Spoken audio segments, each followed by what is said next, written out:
Okay, lesson 13. We start discussing the chakras.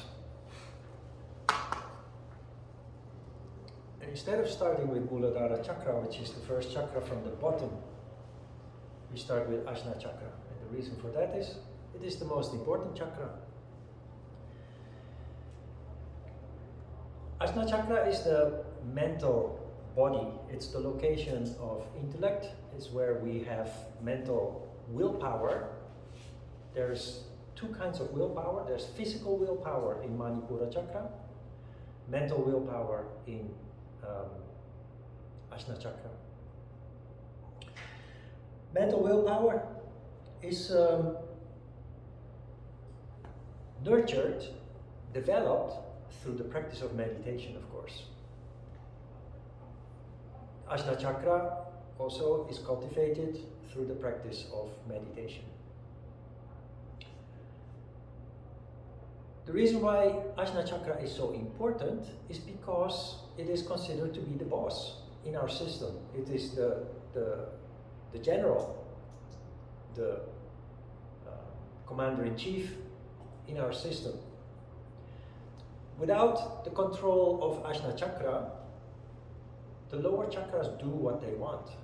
People generally live by the lower chakras. That is what life is. But it is also the cause of human beings experiencing misery in life, suffering from situations that they find themselves in. And when we look at it, we kind of feel helpless because we have a feeling that we can't help why we ended up in those situations that cause us suffering.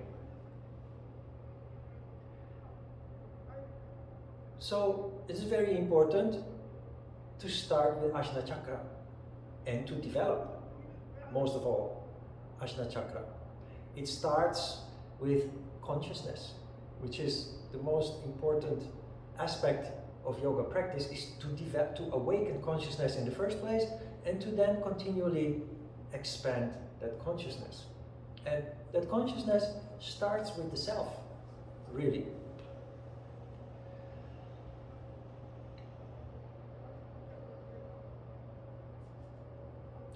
As a result of consciousness, we become more and more observant of ourselves. In a very natural way, we start developing insight into the law of cause and effect. And based on that, we can see how emotions and desires, which are all located below the diaphragm, how they actually manipulate us in our functioning in daily life. And when we start seeing that, we can then slowly start taking control and avoid situations that lead to suffering, that cause misery. A situation that in the past we thought were unavoidable, that we found ourselves in, thinking that it just happens and it is not possible to escape. We now find that if we pay attention, if we keep our eyes open, not physical eye, but if we stay alert, if we pay attention, we can actually avoid many situations that we were not able to avoid before, simply because we start recognizing them before they have even happened. And that is why Ajna Chakra is important. In sattva, when the chakra is in sattva, it expresses itself as observation. Ajna Chakra is what we call the sixth sense. Intuition there is located, presentiment, and telepathy. But these characteristics only manifest when there is sattva in the chakra. In normal people, sattva occurs occasionally, almost you would say accidentally. As a yoga practitioner, you will have more and more sattva, and therefore you will more and more function based on those characteristics. Intuition especially, insight, wisdom. Presentiment. Presentiment is having a slight feeling something is going to happen. A good example of that is that you find yourself thinking of somebody and then the phone rings. You pick up the phone and it is the person that you were thinking of, and you say, oh, what a coincidence. No coincidence. Coincidence does not exist.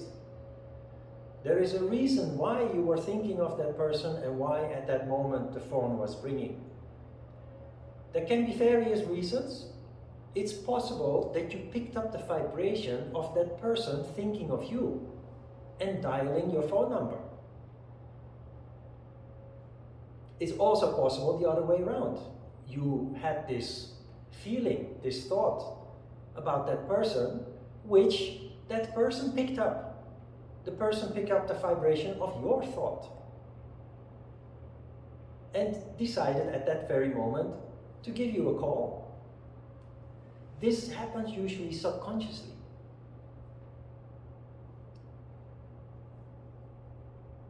In the same way, you can have dreams. You can have dreams about people, and then when you contact them, you find out that something happened with them. Those dreams are different from your normal dreaming. Most of us dream for the most part of our sleep. There are some hours that you're in a deep sleep, but the rest of the time that you are sleeping, you are dreaming. And when you wake up, you don't remember what you dreamt of. Sometimes you have a faint feeling, sometimes you have a faint memory, but you have no idea what you're really dreaming of. Presentiment related dreams are clear. You wake up with an alarming feeling, but also with a very clear picture of what you were, and especially who you were dreaming of. These kind of things happen when there is sattva in the chakra. Very important here, it's of course about energy again. Sattva is your most important tool when you need to perform under pressure. Think of exams. When you are studying at the end of the semester or at the end of the course, there are exams. And you prepare for those exams, but you are nervous because you are afraid to fail. Now, the more nervous you are, the more likely it is that you fail. Because when you're nervous, your energy circulation blocks, your energy starts to condense, to contract, and you end in a tamas condition. And as you can see in the description here, when there is tamas in Ajna Chakra, there is uncontrolled thought production. That is how you experience your nervousness. Your thoughts are all over the place, scattered, and you cannot distinguish anymore. And the moment that you sit in front of your exam paper, all the information that you have put into your brain, into your memory, to be ready for the test is not accessible. It is overshadowed by this cloud of restless thought.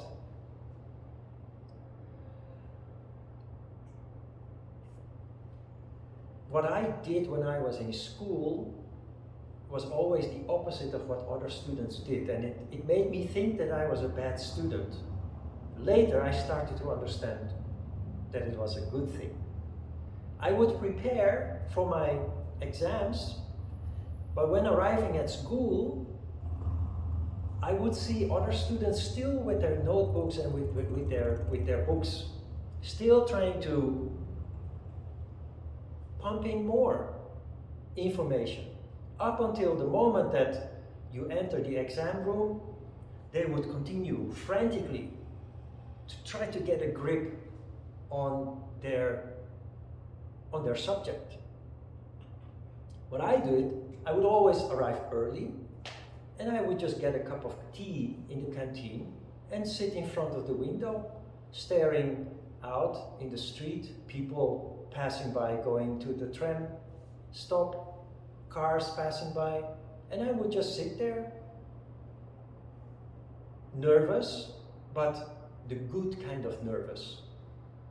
I would be calm, I would be breathing, and I would go into the exam room, and I would always pass. The thing is, what I understand now is that if you have such an attitude, you're in sattva. And that allows you to be creative.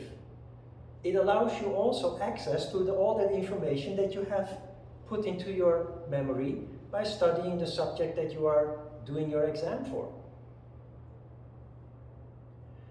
So you are in a rajas, in a tamas condition with a little bit of rajas, which allows you, even when confronted with a question that you do not know the exact answer to, you will write down something.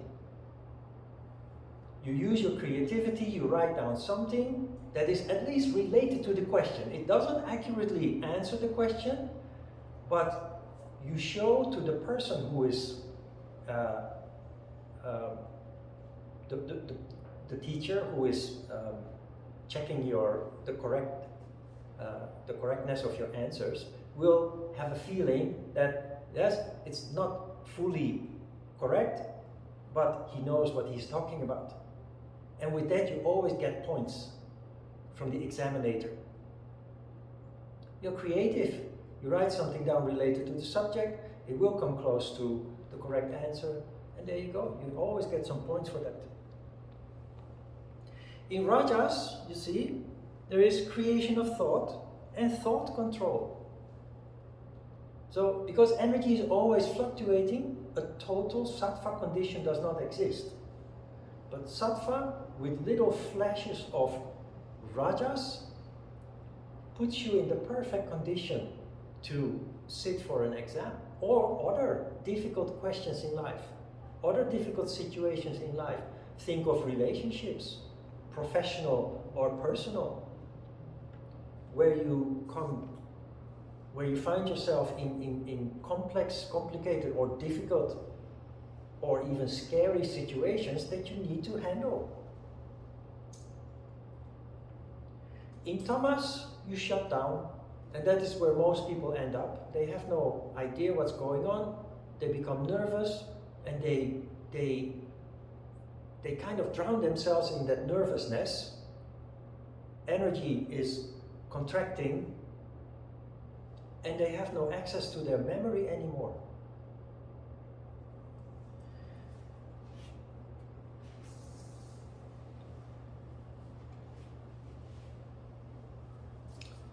Ajna Chakra is something that we have discussed many times already. So there's, you see, it's only 2 pages, and there's not very much that I can add to everything that we talked about before. But this is important in relation to the power of the mind. And you see that with the documents that I sent you, the files that I sent you, there is one that is titled Pregnancy Through Prayer. Pregnant Through Prayer. 20 years ago or so, I found this article in a Dutch medical magazine. And it immediately drew my attention because of what I had learned in yoga. And immediately I made the link with the power of the mind, or Ajna Chakra. But if you look at this article, I had to translate it from Dutch to English, but because of the nature of the article, I really did my best to do it as accurately and genuinely as possible, because if you read it, you feel the cynicism there, the sarcasm, the disbelief. And that is exactly why they wrote this article. They ridicule the power of the mind because they are scientists. And scientists need concrete proof. And they actually did proof with numbers with percentages that it really works. But they couldn't, based on the science that they were educated in, trained in, they couldn't just rationally explain how it is possible that praying influences people.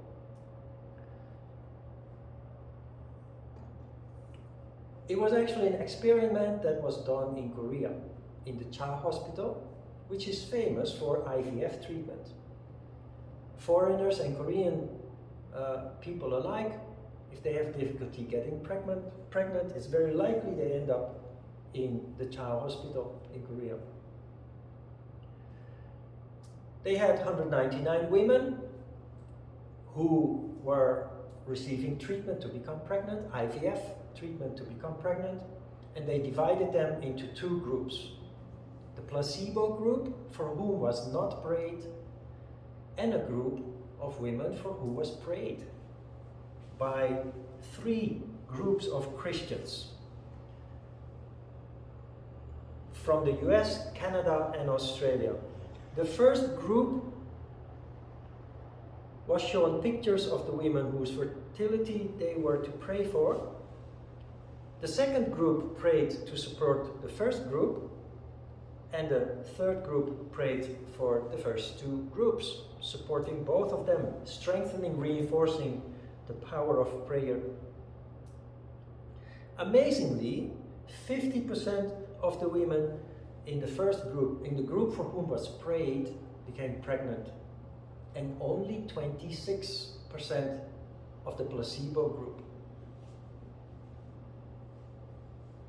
The reason why this article is so cynical and portraying disbelief is because a very important aspect of a scientist is credibility and reputation. And they are just so afraid that if they proclaim with sincerity to the world that actually this works, that they are going to lose their credibility, lose their reputation, and are becoming ridiculed for claiming that prayer actually works. But the power of the mind is very strong. If I sit here being gloomy and dark and depressed, it's very likely that very soon you will start to become affected by that. And vice versa, if I'm sitting here being joyful, giddy, or in a positive mood, that it affects you in the same kind of way. The interesting part here is that those people were on the other side of the earth. The US, Canada, and Australia, far away from Korea, from the people that they were praying for. The power of the mind is immediate. If you pick up a vibration from a family member in the United States or Europe, it's not traveling. It's as fast as the speed of light. It's immediate.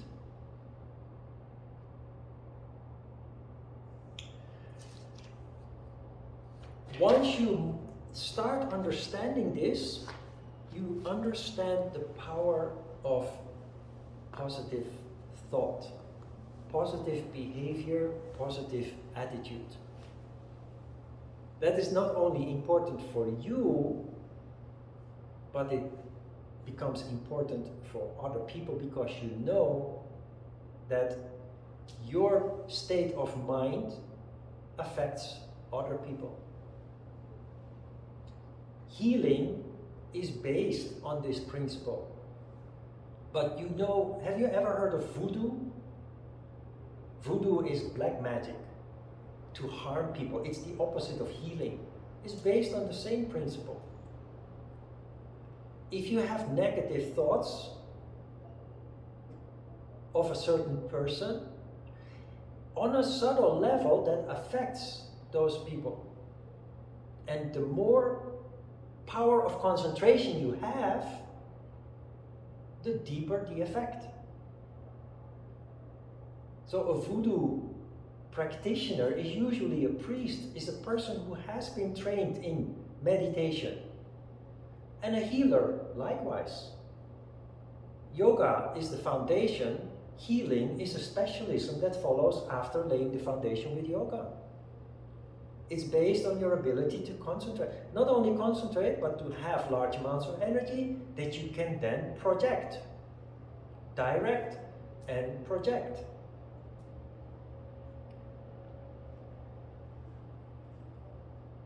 Based on the law of karma, you now understand that it's not a luxury and it's not only for your own good, but everything is interconnected. And if you allow yourself to lose yourself in negative thought, in violent thought, even without acting upon it, it not only affects people, but it will always come back to you. So training yourself in developing positive attitude and positive thought, but also developing the ability to catch yourself when having negative thoughts. That becomes one of your responsibilities.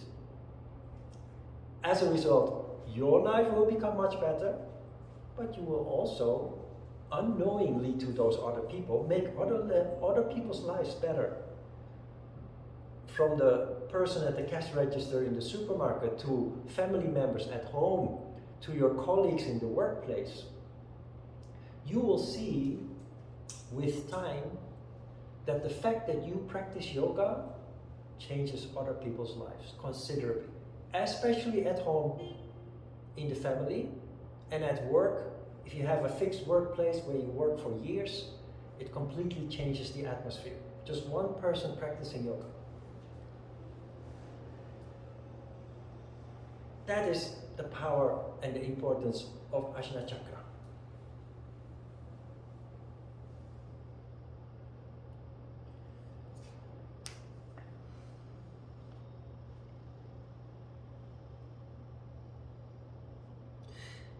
It is also the reason why yoga without meditation, or at least some form of meditation, concentration meditation, is not complete. Many yoga teachers make the mistake of advertising their classes saying yoga and meditation. Of course, I understand what they mean, but if you say, come practice yoga with me, technically that just also includes practicing meditation. One does not go without the other. If you look at the Eightfold Path, you have yama, niyama, asana, pranayama, pratyahara, and then you have the three elements that form meditation: dharana, dhyana, samadhi. Concentration, meditation, contemplation. Which shows, because everything in yoga is systematically built up step by step, which shows that everything that comes before it is designed to lead to meditation and improve meditation. The rest is the foundation for that. The first 5 steps are the foundation for that.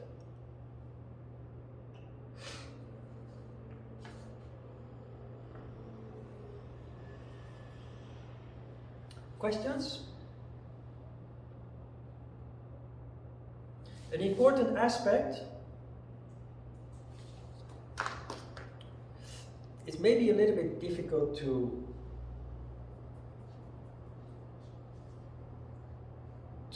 fully understand, but as modern human beings, we are mentally very highly developed, intellectually highly developed. Governments all over the world, well, not all over the world, most governments who want to have a prosperous, wealthy, stable society, they put huge emphasis on education. In those countries, education is not an option, it's compulsory. Even so that if you keep your children out of school, you could eventually, as a parent, end up in jail. It is that important. Why is it that important? Because of Ajna Chakra. Because people who grow up like people did 500 years ago or 1,000 years ago, growing up without training or cultivating intellect in Ajna Chakra, they're being guided by lower emotions and desires, by animal instinct. And that always leads to disorder, the opposite of order in society. It always leads to chaos, to conflict. People who are not capable of planning, of seeing further than one day ahead of them. What we have now is a system that overemphasizes the cultivation of Ajna Chakra without the regard of Sattva. So we have a huge emphasis on learning, rote learning. While yoga is a system where you are trained to develop Ajna Chakra without all that mental burdening. Mental burdening in the form of studying subjects you may not have even an interest in. When you go to school, you study geography, you study various languages, probably mathematics, science. You have all these subjects that you have to follow. Some you might find interesting, others you do not.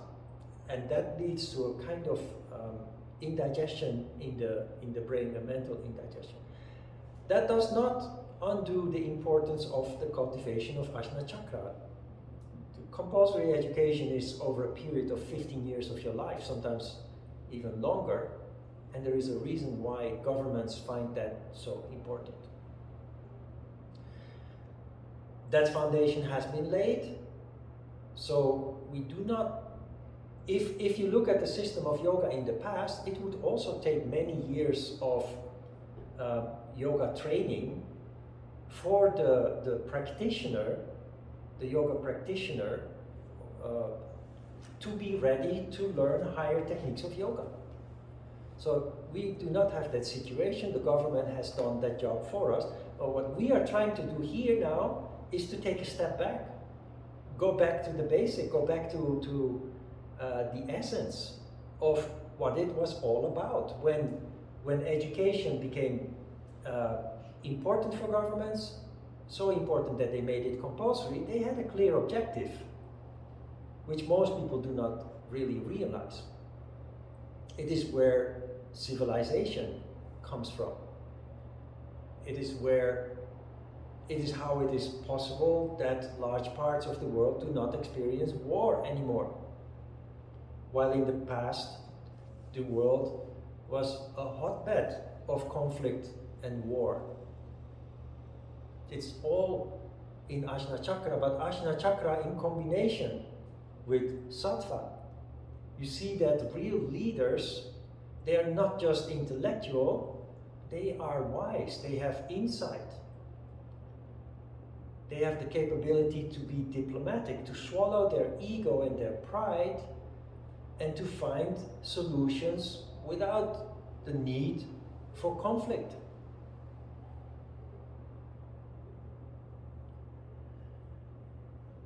So the basis has been laid. With our yoga practice, you try to basically just take care of Sattva. Because with the foundation that is there, the intellect that you have cultivated, all you have to do is create Sattva, and amazing manifestations occur as a result of that.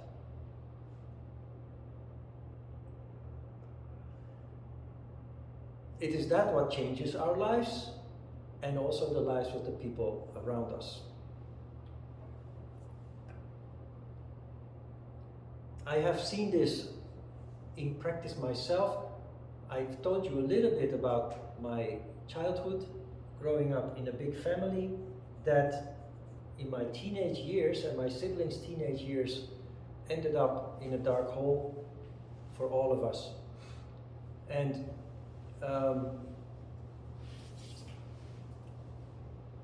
there was just a lot of pain and distrust also. Everybody just got scared for the next disaster to happen, for the next hurt to come. And from the moment that I started practicing yoga, the healing process started for me. But if I look back now, I see that I pulled along all my family members. I started organizing events for my mom's birthday or for Christmas, or I started months in advance. I started planning and organizing, and everything just completely changed as a result of that. And I know that is because I started practicing yoga and started to heal myself, started to transform, open my heart. At that time, I didn't know. It just happened because of my transformation. If I look back now, I know exactly what was going on and why it happened. And I know that this happens to everybody who practices yoga. That is the power of harmony, sattva. Questions about Ajna Chakra?